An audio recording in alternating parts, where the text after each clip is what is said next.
आषाढी एकादशीला विठुरायाच्या पंढरीत अनर्थ घडला आहे. वारीच्या बंदोबस्तासाठी आलेल्या SRPF जवानाने स्वतःवर गोळ्या झाडत आयुष्य संपवले. आषाढी एकादशीच्या पावन पर्वावर संपूर्ण पंढरपूर विठ्ठलमय झालेला असतानाच एक अत्यंत धक्कादायक आणि दुर्दैवी घटना समोर आली. वारीसाठी आलेल्या लाखो वारकरी आणि भाविकांच्या सुरक्षेसाठी तैनात असलेल्या राज्य राखीव पोलीस दलातील एका जवानाने स्वतःवर बंदुकीने गोळ्या झाडून आपले जीवन संपवले आहे.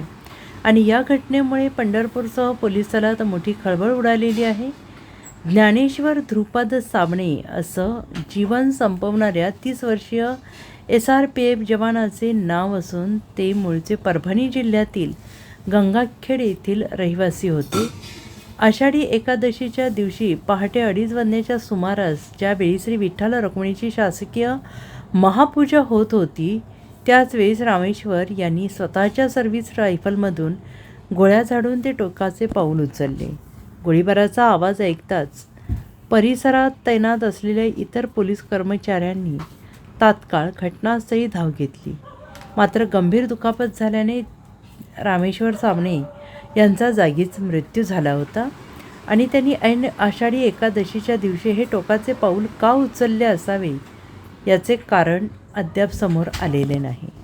आणि या प्रकरणाचा पोलीस पुढील तपास करत आहेत.